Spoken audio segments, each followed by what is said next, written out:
cuando Antonio fue incriminado por sus rivales, me gritó que huyera, sobrevive, finge que nunca nos conocimos. Con 8 meses de embarazo, salté del coche y me arrodillé en la nieve durante 2 días enteros hasta conseguir que un testigo accediera a declarar en el juicio. Esa vez perdí al bebé y mi cuerpo quedó destrozado para siempre. La que había sido la primera bailarina del escenario, radiante bajo los reflectores, se convirtió en un despojo enfermizo que se agitaba con el menor esfuerzo. Cuando Antonio se recuperó, acariciaba con ternura mi vientre, fruto de 18 intentos de fertilización in vitro, y me prometió solemnemente: le daré a nuestro hijo lo mejor de todo. Lloré de emoción en ese momento. Sin embargo, poco después del parto, escuché a alguien preguntarle: «Señor Antonio, después de todo, es el hijo que Martina dio a luz. ¿No le parece inapropiado registrarlo a nombre de la señorita Julia?»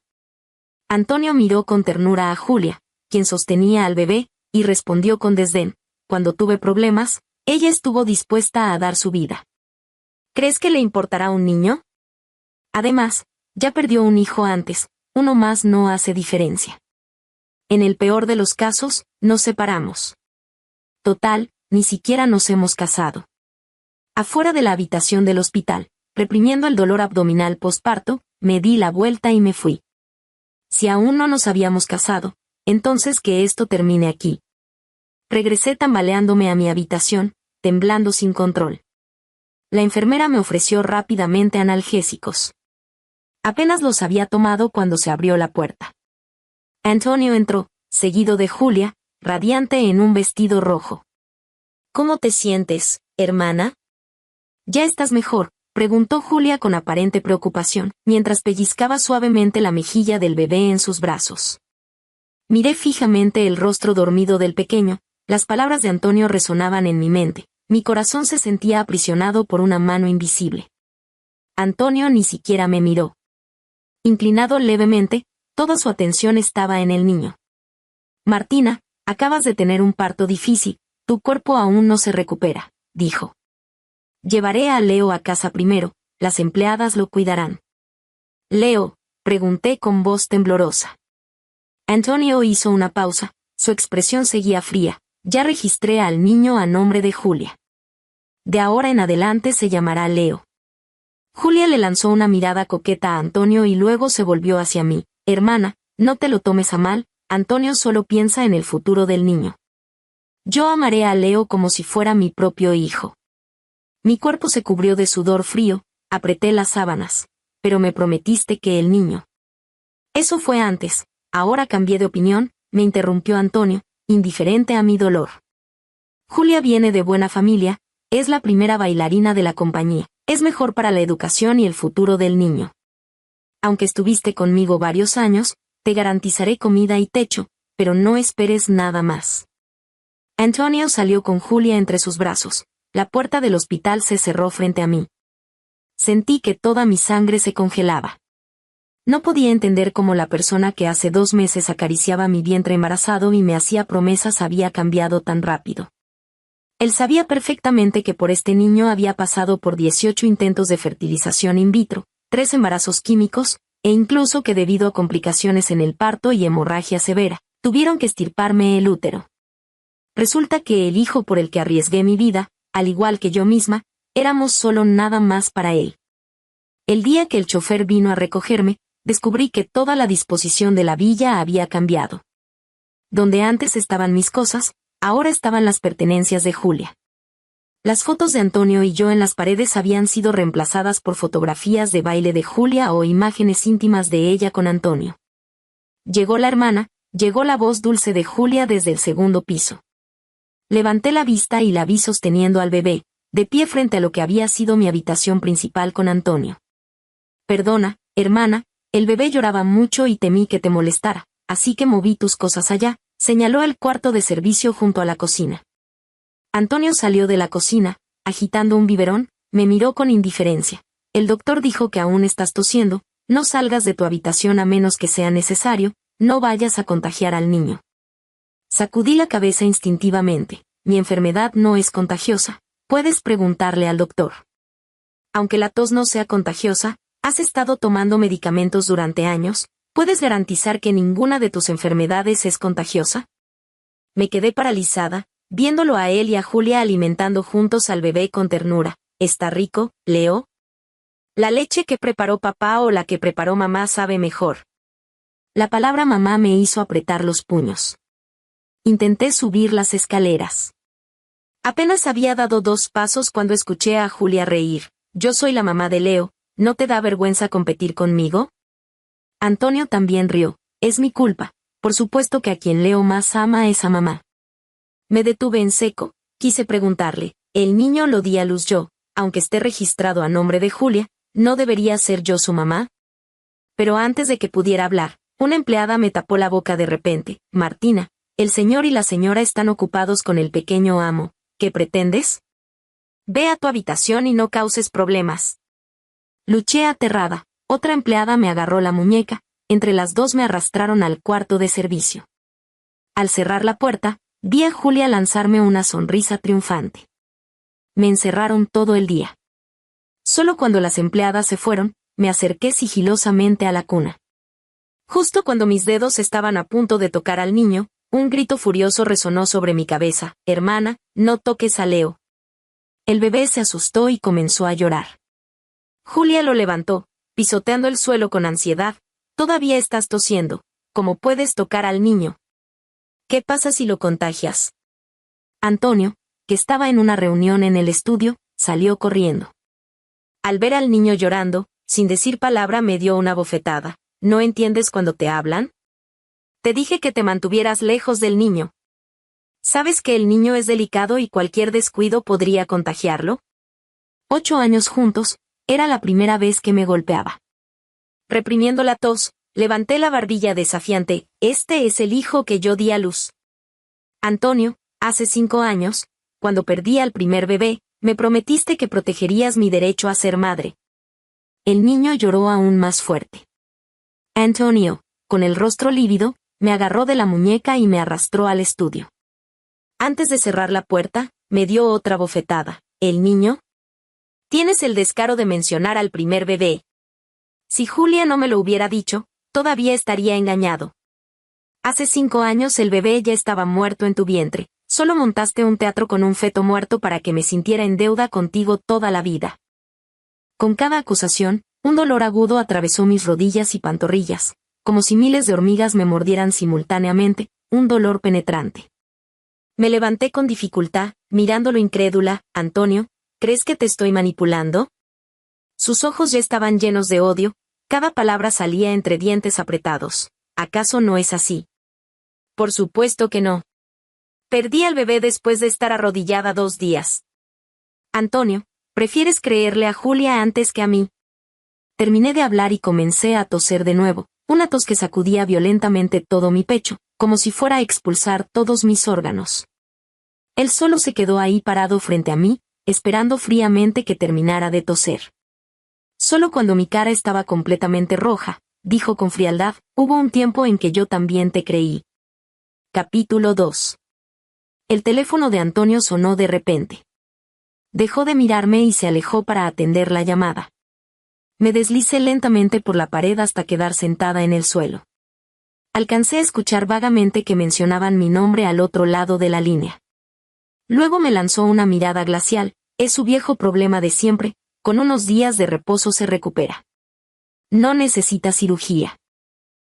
Si en su momento aguantó 2 días arrodillada en la nieve, ¿acaso no puede soportar este dolor? Cuando colgó, le pidió a la empleada que me llevara a mi habitación. Al pasar junto a mí, sin siquiera voltear a verme, me advirtió, mientras te comportes, te permitiré ver al niño de lejos. Pero si te atreves a acercarte a Leo otra vez, no me culpes por lo que pueda pasar. Desde abajo llegaban las risas de Julia y del niño. Me tapé la boca mientras tosía en voz baja, mientras con la otra mano me clavaba las uñas en la pantorrilla. Ya llevaba 5 años sintiendo este dolor. Ya debería estar acostumbrada a este sufrimiento. Pero desde que di a luz, mi agonía aumentaba día tras día, hasta alcanzar hoy su punto máximo.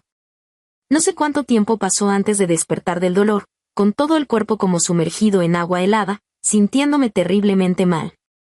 Ya no podía más. Tomé mi teléfono para comprar analgésicos por internet.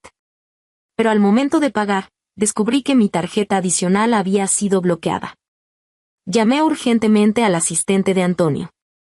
Contrario a su habitual cortesía, me respondió con indiferencia: Martina, el señor Antonio ordenó que todos los recursos se prioricen para la señora Julia y el pequeño amo.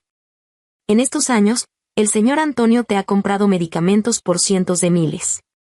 Ya deberías estar satisfecha, ¿no crees? Respirando con dificultad, me arrastré hasta la puerta. Sentía que si no tomaba los medicamentos pronto, realmente moriría aquí de dolor.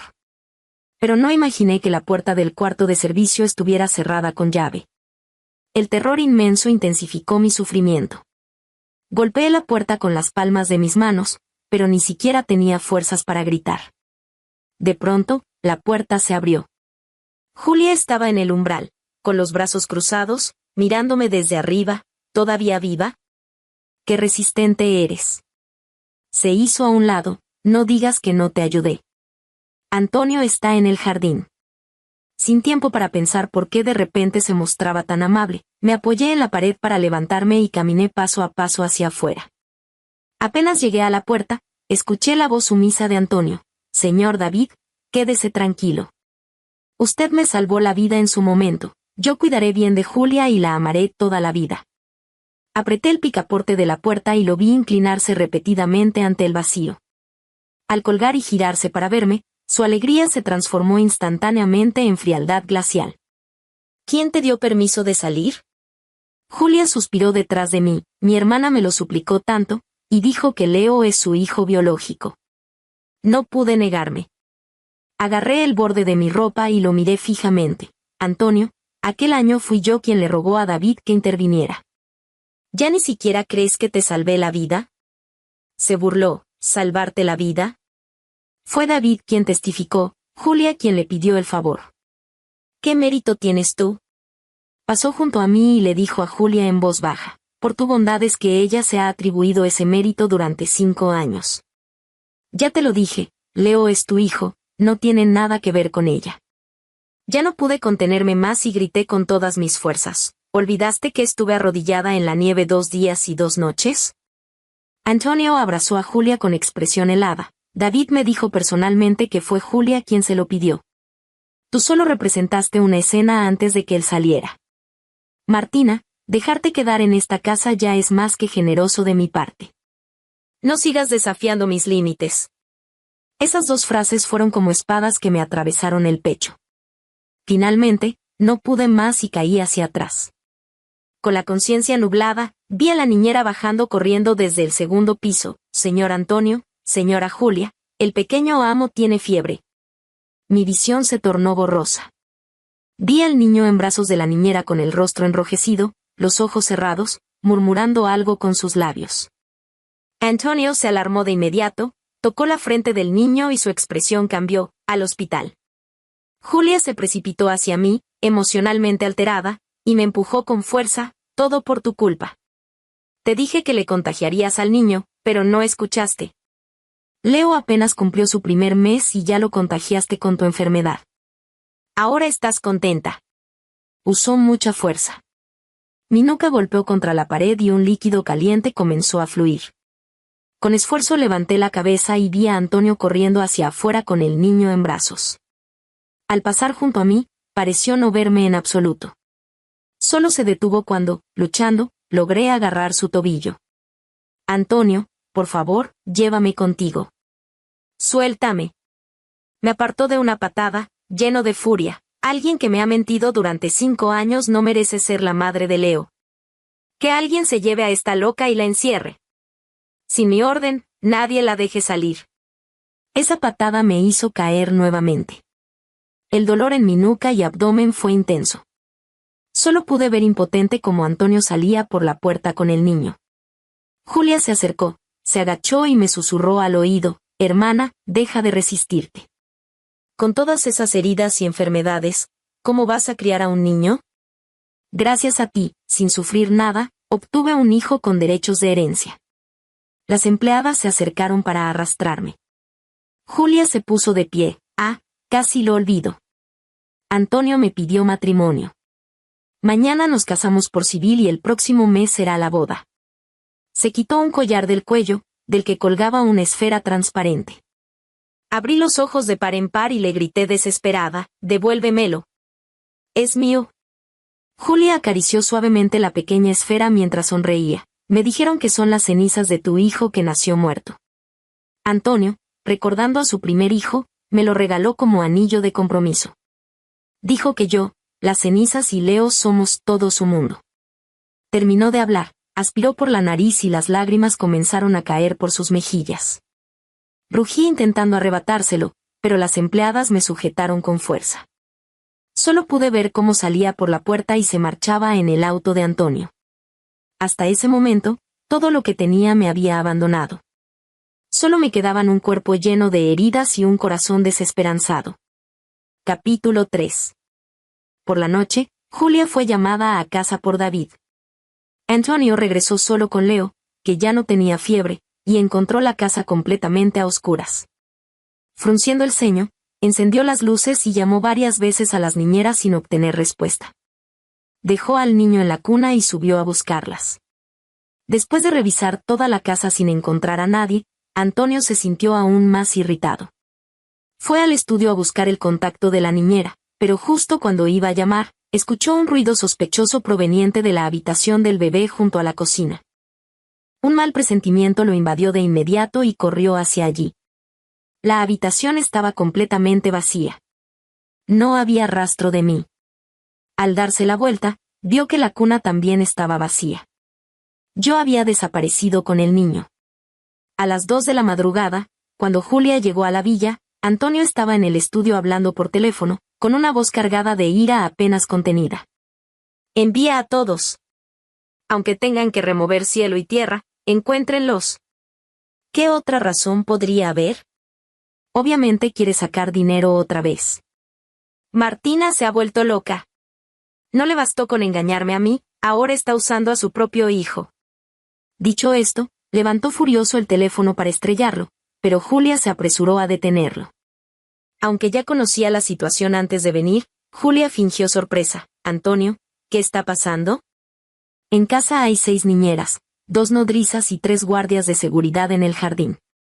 Por muy hábil que sea mi hermana, no puede simplemente desaparecer con el niño, ¿verdad? Antonio apretó los dientes y golpeó la mesa con el puño. ¿Quién sabe de dónde sacó el dinero para sobornar a todas las niñeras y guardias? Ahora no contestan el teléfono ni responden mensajes, es imposible encontrarlos. Julia se quedó atónita. Con la excusa de servir agua, entró al baño con su teléfono. Para su sorpresa, la niñera que ella misma había colocado tampoco contestaba. Al llamar de nuevo, el teléfono estaba directamente apagado. Julia temblaba de rabia y estrelló el teléfono contra las baldosas. La pantalla se hizo añicos. «No, estoy a un paso de casarme con Antonio, no puedo echarlo todo a perder ahora». Se mordió el labio, sirvió otra taza de agua y cuando regresó al estudio, escuchó a Antonio todavía hablando por teléfono.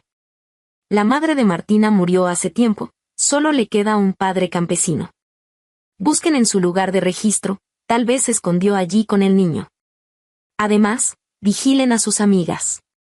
No tiene dinero ni poder y está enferma. No creo que pueda llegar muy lejos sola. Julia se acercó y le dio palmaditas reconfortantes en el hombro.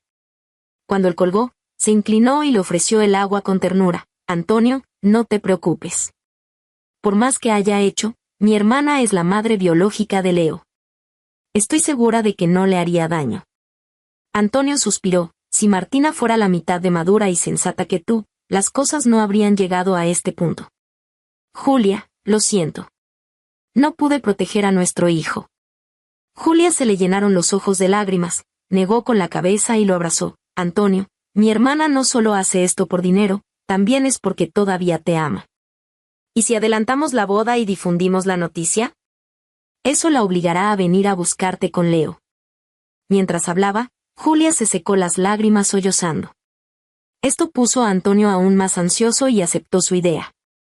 «Me ama tanto que no soportará verme casarme con otra», pensó Antonio. «Bien. Iremos a registrarnos al amanecer y nos casaremos en 3 días». Antonio tomó su mano, impaciente por buscar los documentos de identidad, sin notar en absoluto la sonrisa triunfante en los labios de Julia. En ese momento, yo estaba recostada en un avión privado, con mi hijo dormido a mi lado. Hacía poco, me sentía desesperada, pensando que ese sería el final de mi vida. No esperaba que el mensaje de auxilio que había enviado finalmente obtuviera respuesta. De repente, se escuchó un alboroto afuera, seguido de los gemidos de los guardias. Más de una docena de hombres irrumpieron en la habitación. Rápidamente inmovilizaron a todas las niñeras y nodrizas. El hombre que los lideraba se inclinó hacia mí, su mano cálida cubrió mi muñeca. Martina, no te duermas, papá está aquí. Al borde de la inconsciencia, agarré con fuerza los dedos de mi padre. Papá, el niño, llévate al niño. No temas, jamás permitiré que tu hijo llame mamá a otra persona. Cuando desperté de nuevo, ya estaba en el avión. Mi padre, lleno de angustia, llamó inmediatamente al médico al verme despertar y colocó al niño en mis brazos. Finalmente, al tocar la mejilla de mi hijo, mi corazón pudo calmarse. Con voz ronca pregunté, ¿por qué tardaste tanto? Pensé que no habías recibido mi mensaje. Mi padre acarició mi rostro y suspiró con pesar. Por ese tal Antonio, no quisiste volver a casa todos estos años. Al principio no te reconocí, pensé que era un impostor haciéndose pasar por ti. Por suerte tuve la precaución de investigar tu situación. Así descubrí que ese hombre casi te mata. Martina, ya no temas. De ahora en adelante, papá te protegerá. Abracé fuerte a mi hijo y asentí con lágrimas en los ojos. Cuando el avión aterrizó en el extranjero, ya había amanecido. Antonio y Julia obtuvieron su certificado de matrimonio sin problemas, luego ordenaron difundir la noticia. Hasta el fin del mundo, tienen que encontrar a mi hijo. El asistente dudó un momento, ¿y Martina? Ella no importa. Solo quiero a mi hijo. Buscó durante 3 días completos, pero Antonio no logró encontrarme. Todas las personas que envió dijeron que no había rastro de mí. Señor Antonio, no hay ningún registro de viaje a nombre de Martina. Su teléfono sigue en la casa y tampoco hay registros de consumo. Es como si se hubiera evaporado. No podemos encontrarla en ningún lado. Antonio, vestido con un traje negro, caminaba de un lado a otro en el salón de descanso. Aunque llevaba años sin fumar, en estos 3 días había consumido varias cajetillas. Al buscar otra, descubrió que estaba vacía. Frustrado, tiró la caja vacía al basurero y continuó haciendo llamadas, pero seguía sin haber noticias. Antonio se dejó caer furioso en el sofá, agarrándose el cabello recién peinado con fuerza. Hasta ahora, ni él mismo sabía si realmente buscaba a mí o al niño. Durante 8 años juntos, nunca lo había dejado más de 2 días. Incluso hace 5 años, cuando tuvo problemas, inmediatamente fui a buscarlo después de conseguir un testigo en la nieve. Entonces él vio mis piernas congeladas y mi vientre sangrando, y tembló de horror. Más tarde, cuando quedó exonerado, yo perdí a mi bebé y casi muero en el hospital. Cuando desperté, él lloraba junto a mi cama, Martina, tú me salvaste. Te juro que nunca te defraudaré. Pero 5 años después, me fui con mi hijo. Antonio miraba el techo. Ante sus ojos pasaban imágenes de mi rostro pálido cuando me fui con el niño. Y debajo de mi nuca, lentamente se extendía un charco de sangre roja y brillante. De repente, su párpado tembló.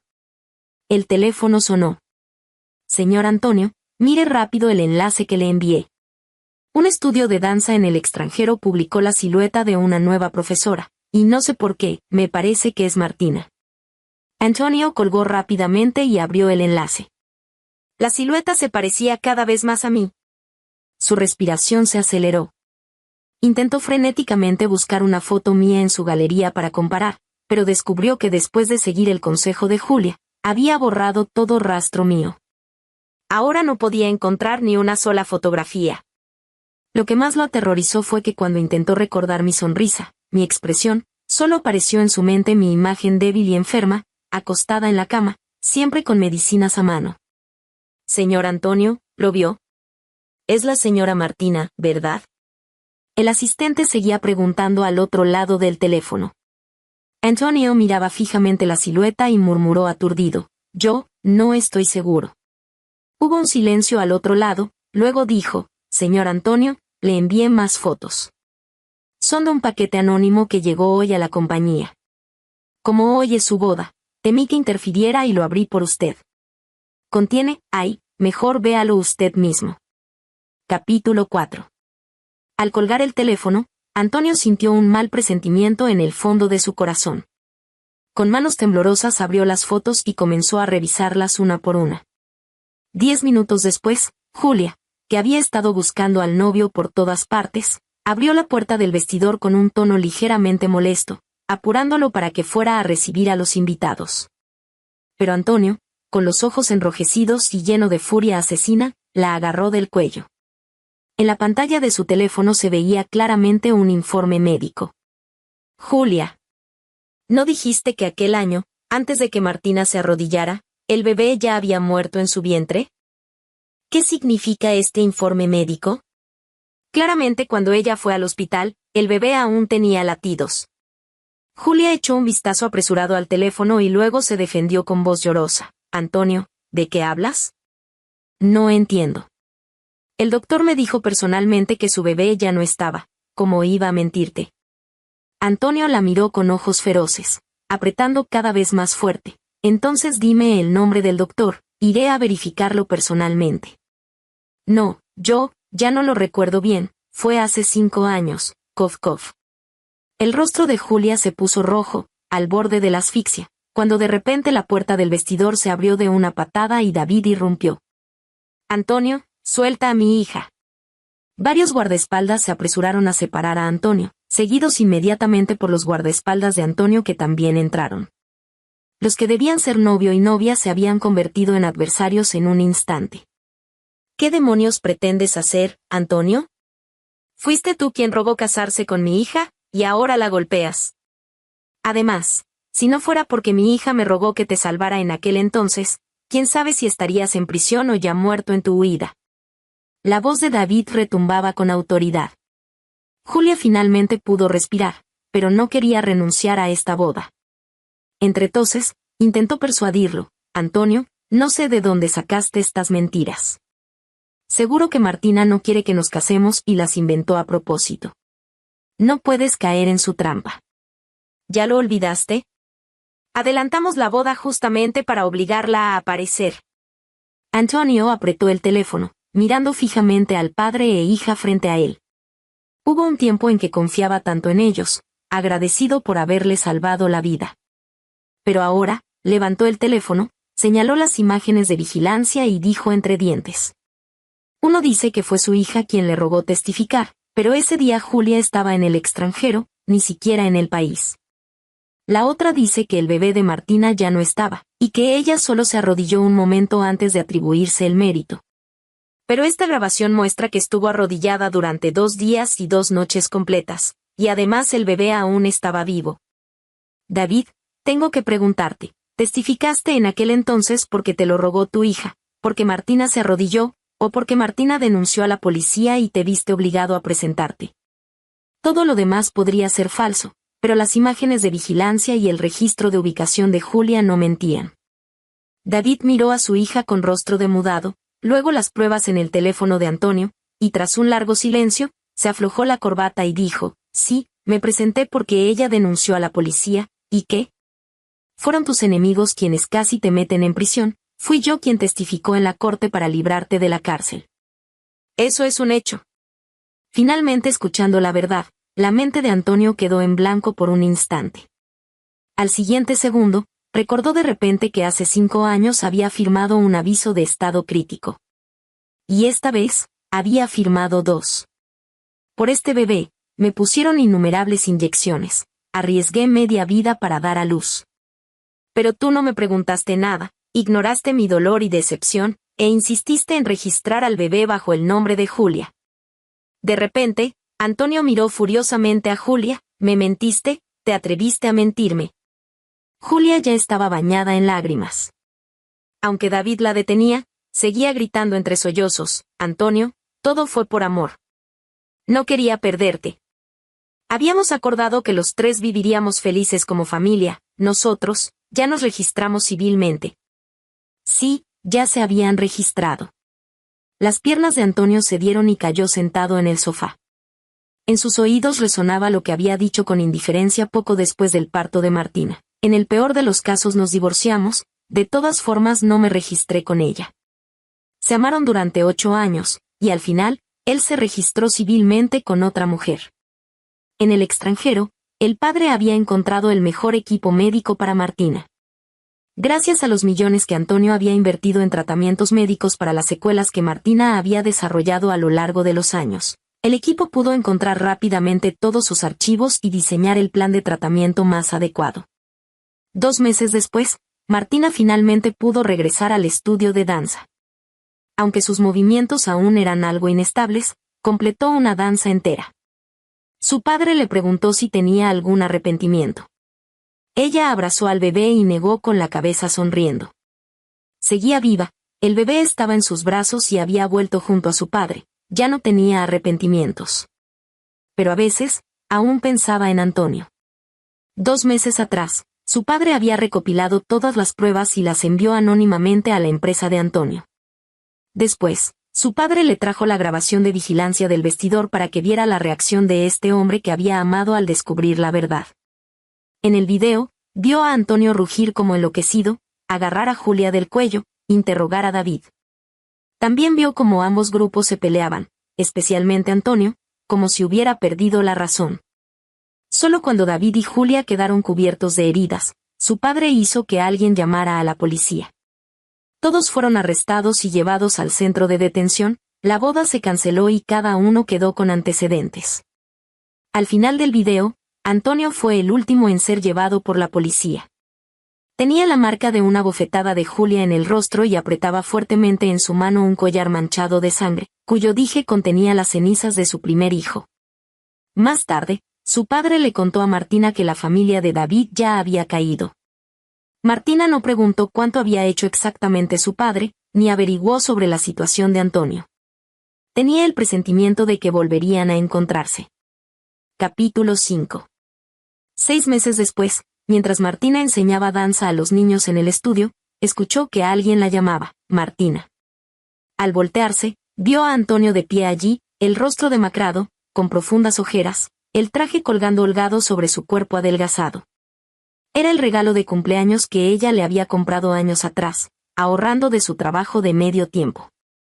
No imaginaba que después de tantos años todavía lo conservara. Martina, por fin te encontré. Martina despidió a los niños y luego lo miró con calma. Señor, ¿en qué puedo ayudarle? Los ojos de Antonio se enrojecieron y al segundo siguiente rompió en llanto. Lo siento, no debí dudar de ti. Cuando Julia me lo contó, debí haberte preguntado primero, debí confiar en ti. Martina, ¿puedes perdonarme? Martina sonrió levemente y negó con la cabeza. Había pensado que en el reencuentro lo golpearía, lo insultaría, le devolvería todo el sufrimiento del pasado, pero al verlo realmente, sintió que no valía la pena ensuciarse las manos. ¿Tiene tiempo el señor Antonio? La playa aquí es hermosa, permítame llevarlo a caminar. Antonio se secó las lágrimas e intentó tomarle la mano, pero quedó desconcertado cuando Martina lo evitó. Al levantar la vista nuevamente, ella ya había avanzado bastante. El mar relucía bajo el sol, la brisa marina traía un aroma salado. Martina caminaba lentamente y comenzó a hablar con voz pausada. Si lograste encontrarme, debes haber escuchado que mi padre no es agricultor, simplemente no estaba de acuerdo con nuestra relación. Cuando me preguntaste, solo dije, agricultor, sin pensarlo mucho. Antonio asintió. Sí, he escuchado el nombre de su padre muchas veces, solo que no imaginaba que era tu padre. Martina continuó. Durante este tiempo, gracias al equipo médico de mi padre, mi salud ha mejorado considerablemente. Aunque ya no podré tener más hijos, afortunadamente Arturo está a mi lado y me siento muy feliz. Sacó su teléfono y le mostró fotos del niño. Ahora se llama Arturo. Gracias por devolvérmelo. El asunto del registro de Arturo fue complicado de resolver. Hasta el mes pasado finalmente quedó bajo mi nombre.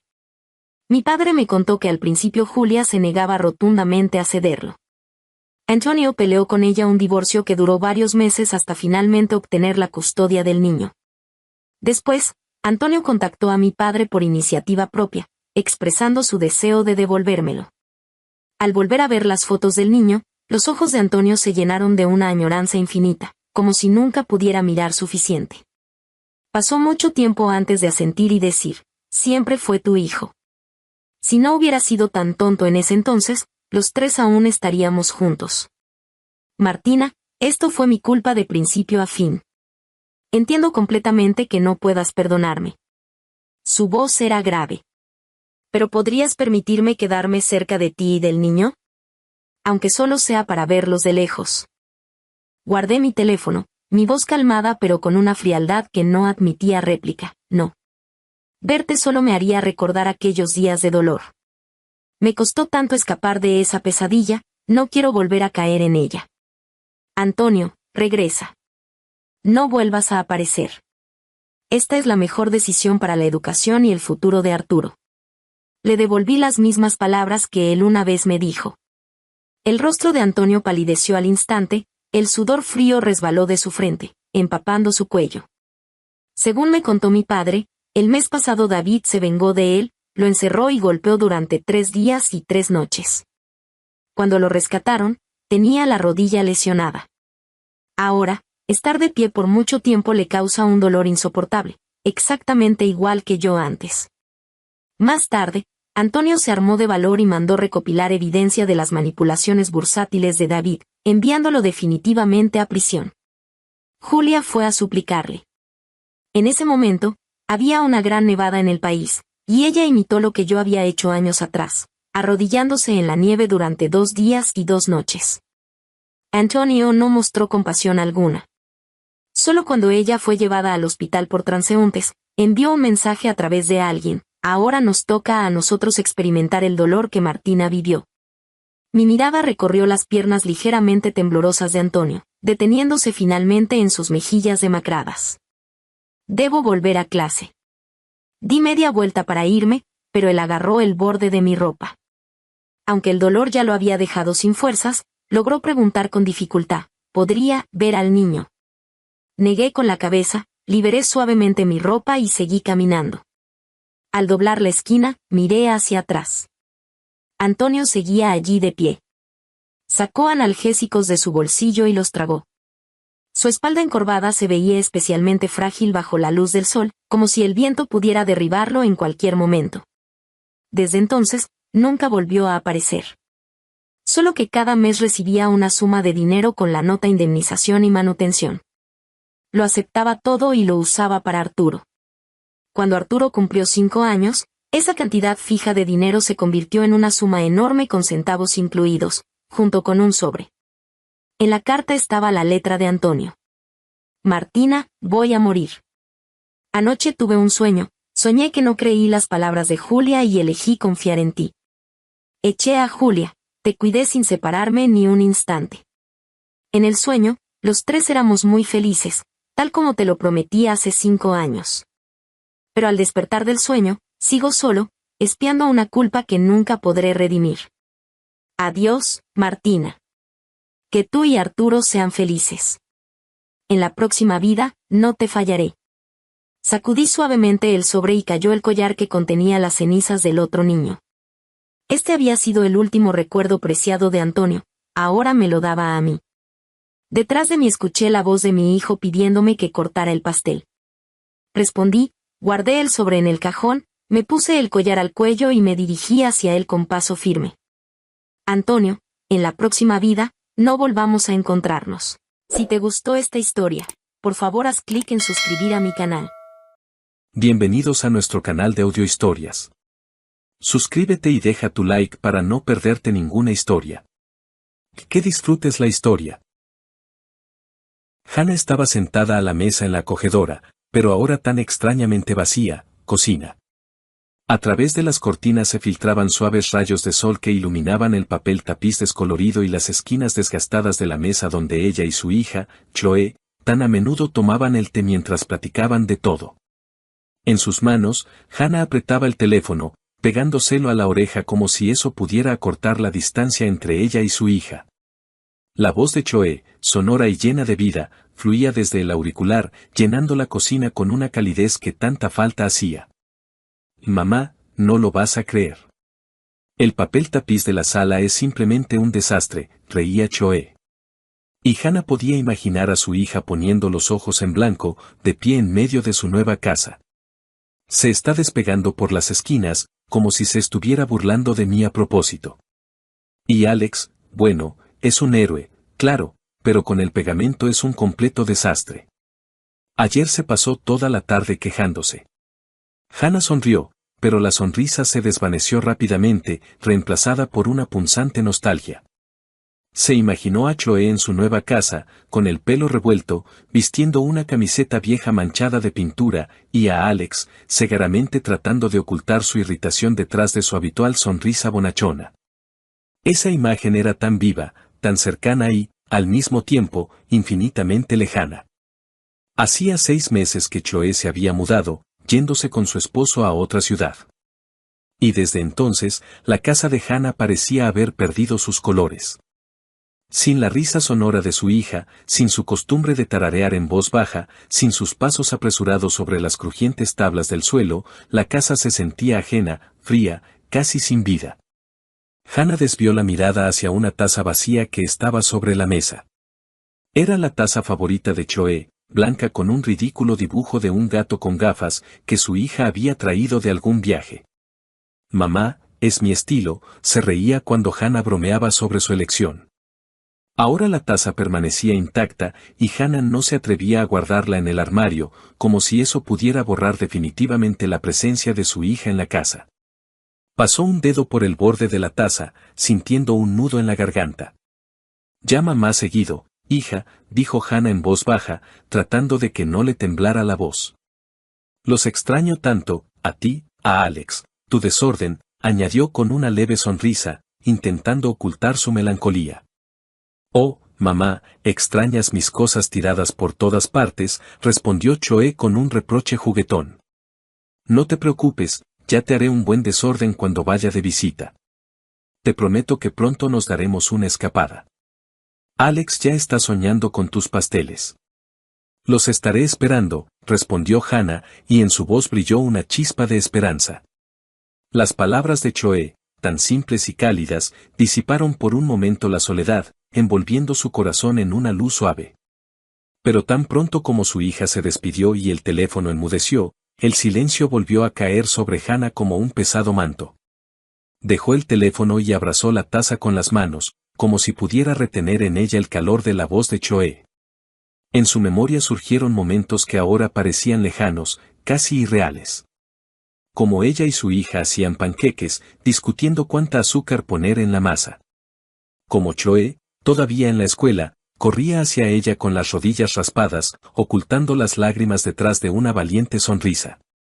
Como juntas eligieron un vestido para la graduación, riendo hasta las lágrimas por los diseños ridículos.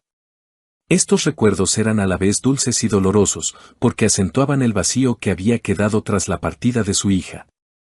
Hana se levantó y se acercó a la ventana, mirando el patio otoñal donde el viento arrastraba las hojas caídas. Alguna vez, ella y Choe paseaban por allí, recogiendo castañas. Ahora el patio estaba vacío, al igual que su corazón. No solo extrañaba a su hija, sino también a esa versión de sí misma que se sentía necesitada, amada, insustituible. Choe había comenzado una nueva vida, y Hana se alegraba por ella, pero no podía deshacerse de la sensación de que su propia vida se había estancado, perdiendo su sentido.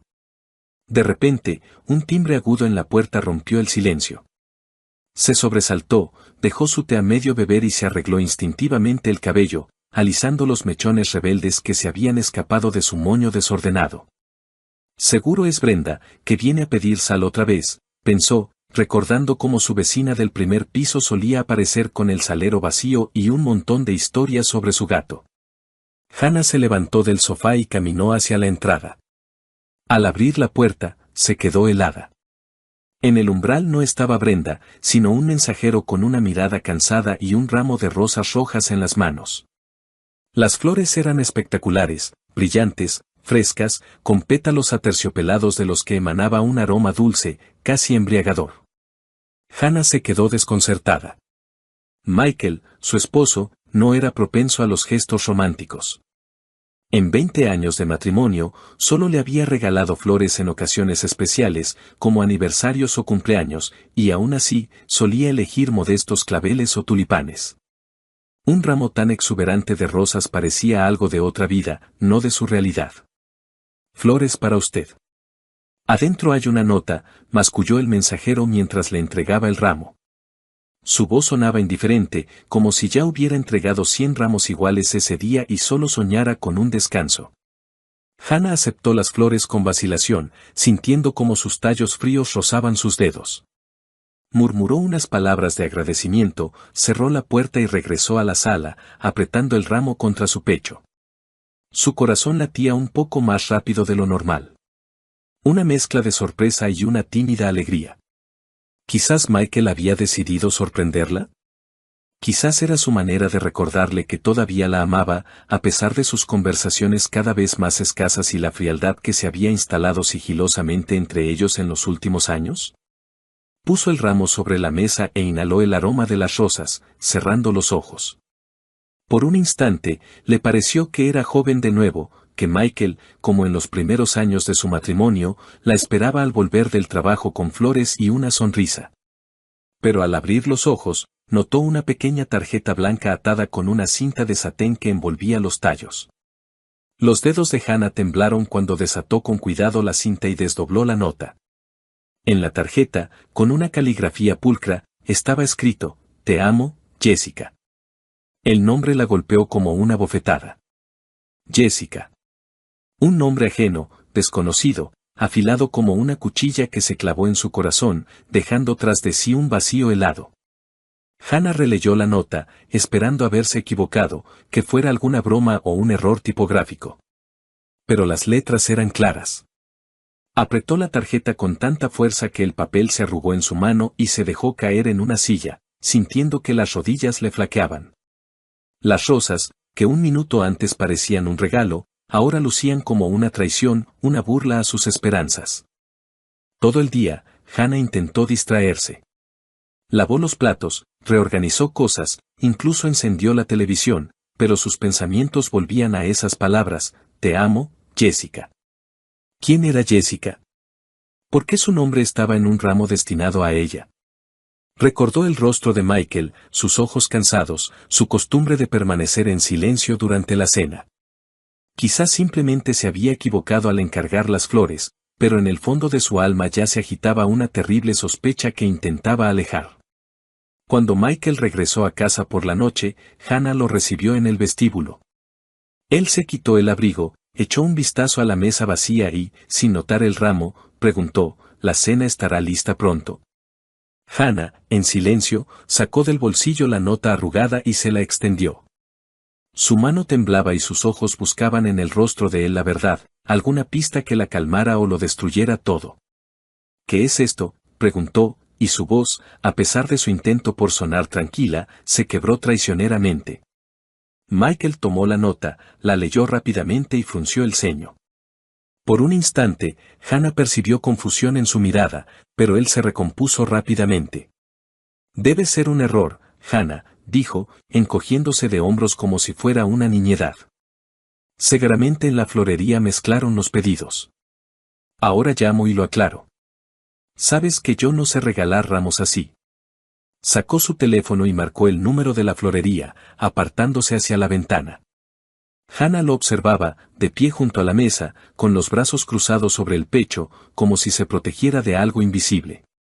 Michael hablaba en voz baja y, al poco tiempo, volvieron a llamar a la puerta. El mismo mensajero, ahora aún más irritado, recogió el ramo, murmurando una disculpa. Hannah captó cómo Michael le decía algo al despedirse, pero no entendió las palabras. La voz de su esposo sonaba apagada, como si no quisiera que ella lo oyera. Cuando la puerta se cerró, Michael regresó hacia ella con una sonrisa cansada. «Ya se lo llevaron, se equivocaron de dirección». «Entonces, cuando cenamos», dijo, abrazándola por los hombros. Sus manos estaban cálidas, pero Hannah sintió un escalofrío recorrerle la espalda. Ella asintió, forzándose a sonreír, pero un nudo pesado permanecía en su pecho. Quería creerle a Michael, quería convencerse de que realmente había sido un error, que su matrimonio, aunque desgastado por el tiempo, seguía siendo fuerte. Pero las dudas, como sombras, ya comenzaban a cernirse sobre su corazón, susurrando preguntas para las que temía buscar respuestas. Pasemos el fin de semana juntos, propuso Michael, mirándola a los ojos. Solo tú y yo. Vayamos a algún lugar para relajarnos. Hannah asintió de nuevo, aferrándose a sus palabras como a un salvavidas. Ansiaba tanto devolver la calidez a su relación, sentir que todavía estaban cerca, que sus vidas no se estaban desmoronando. Está bien, respondió en voz baja. Pero cuando Michael se fue al baño, Hannah se quedó de pie en la sala, mirando el lugar vacío donde hasta hacía poco habían estado las rosas. La nota había desaparecido, el ramo se lo habían llevado, pero el nombre de Jessica permanecía, grabado en sus pensamientos como una mancha imposible de lavar. Sabía que esa noche algo había cambiado en ella, y las sombras de la duda, una vez que aparecían, no desaparecerían tan fácilmente. El sábado fueron al centro. Hannah admiraba los escaparates brillantes, tratando de distraerse de sus pensamientos inquietantes. Planeaban ir al cine, pero en el auto, mientras buscaba servilletas en la guantera, Hannah encontró 2 boletos para el teatro. Las fechas en los boletos eran del mes pasado, y era para una obra que Michael no le había mencionado. ¿Qué es esto?, preguntó, mostrándole los boletos. Michael echó un vistazo y se encogió de hombros. Le presté el auto a un amigo. Él fue con una nueva chica. Ya te había dicho que Gary me pidió el auto. Hannah recordó que Michael había mencionado a un amigo, pero la explicación sonaba demasiado pulida. Decidió callar, pero su corazón latía con ansiedad. Unos días después, Hannah encontró en el bolsillo de un traje de Michael un recibo de lencería femenina. Revisó los armarios. No había lencería nueva. El deseo de saber la verdad se volvió insoportable. Hannah intentó desbloquear el teléfono de Michael, pero él había cambiado la contraseña, algo que nunca antes había hecho.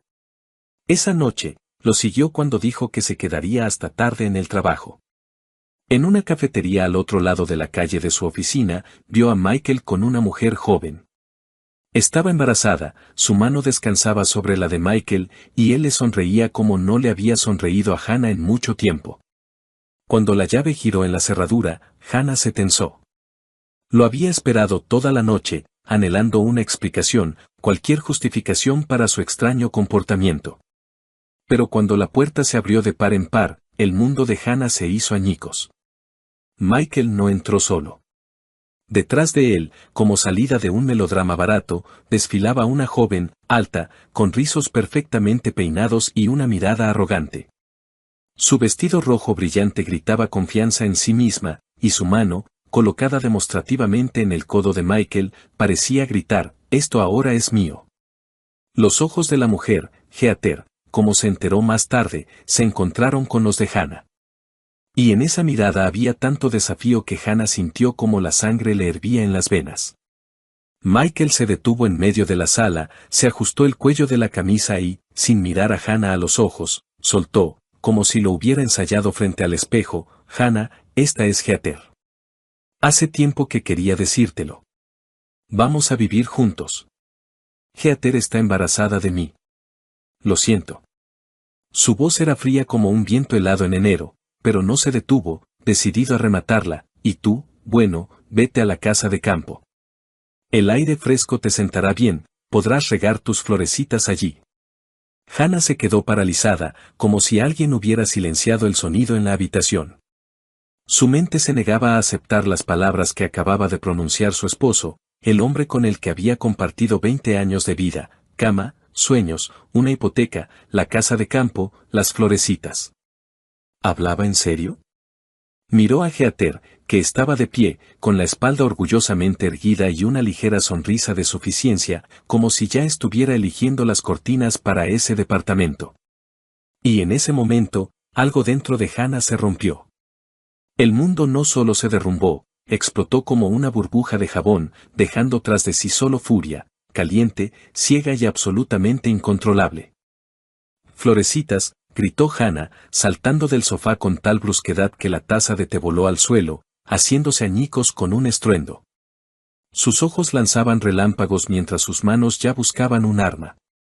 Y la encontraron, un viejo trapeador de madera que acumulaba polvo en un rincón junto a la pared, como un fiel guardián de su hogar familiar.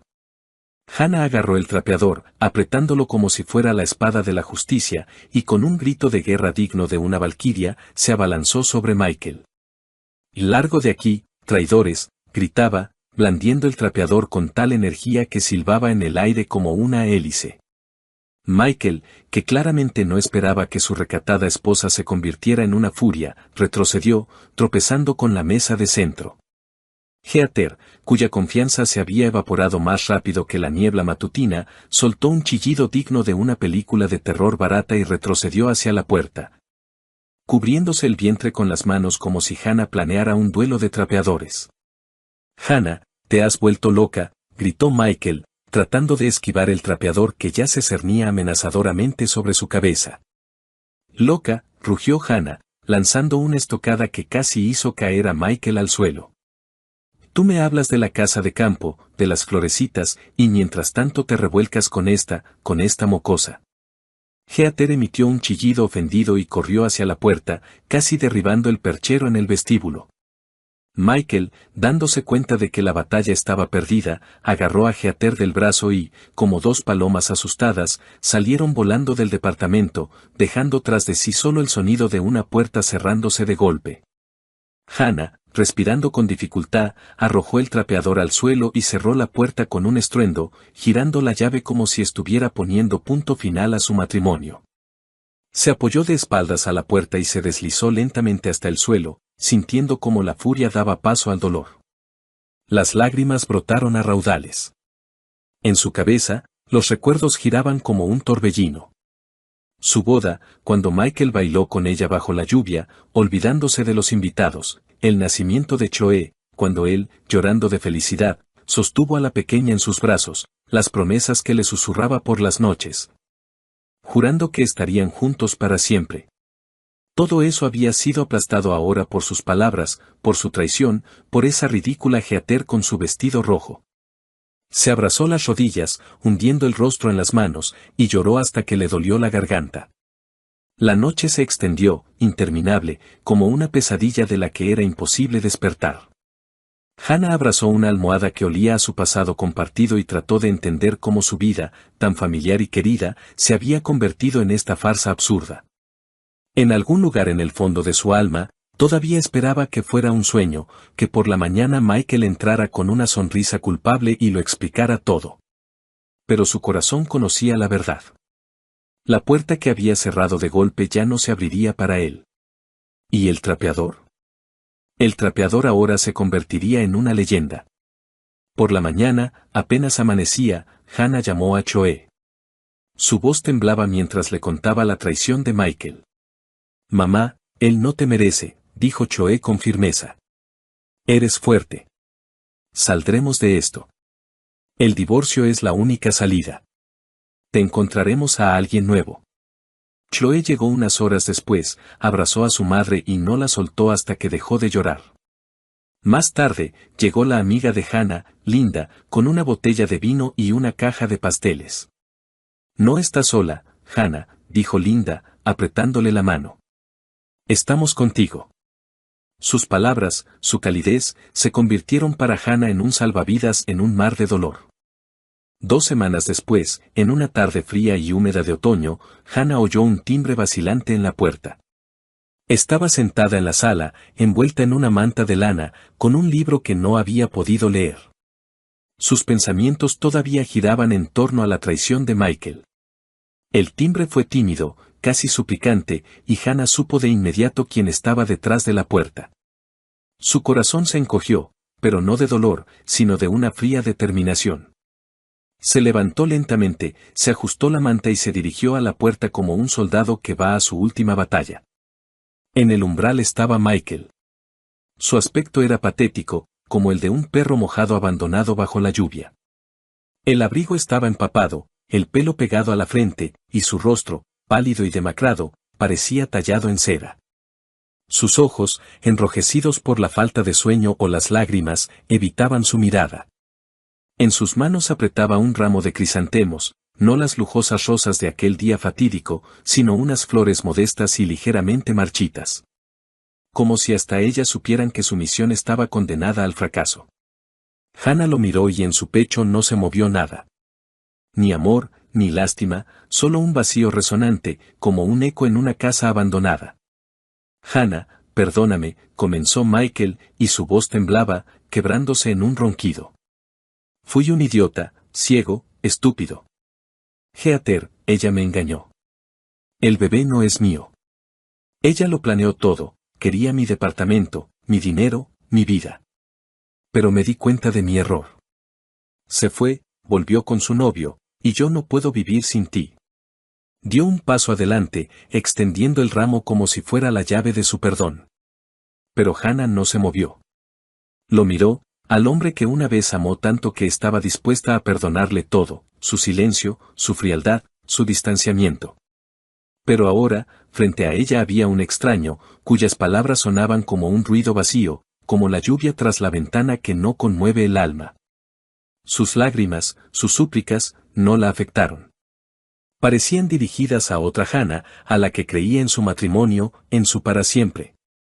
Vete, Michael, dijo ella, y su voz, baja pero firme como el acero, cortó el aire. Lo nuestro se acabó. Michael se quedó paralizado. Su rostro se desfiguró, como si ella lo hubiera golpeado. Abrió la boca para objetar, pero Hannah no le dio oportunidad. Lenta pero decididamente, cerró la puerta, y el sonido del cerrojo al cerrarse resonó como el acorde final de su historia. Michael gritó algo desde el otro lado. Su voz era apagada, suplicante, pero Hannah no escuchó. Se dio la vuelta, de espaldas a la puerta, y sintió como el peso que la había atenazado durante todas esas semanas comenzaba a disolverse.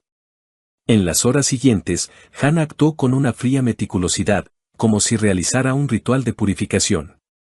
Sacó del armario 2 viejas maletas cubiertas de polvo y comenzó a empacar las cosas de Michael.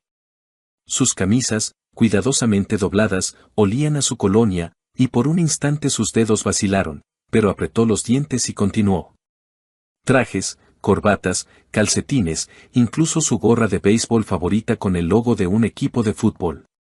Todo lo que le recordaba a él iba a parar a las maletas. Trabajó en silencio, y solo el golpeteo de la lluvia contra la ventana rompía la quietud. Luego, Hannah se sentó a la mesa y abrió su cuenta bancaria conjunta.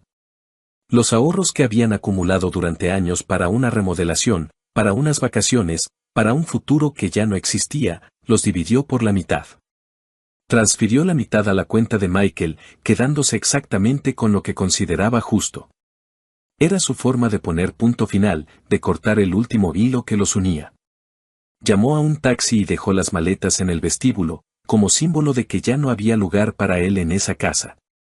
Cuando Michael regresó a la mañana siguiente, Hannah ya lo estaba esperando. Parecía aún más destrozado que el día anterior, pero ella no levantó la vista para mirarlo.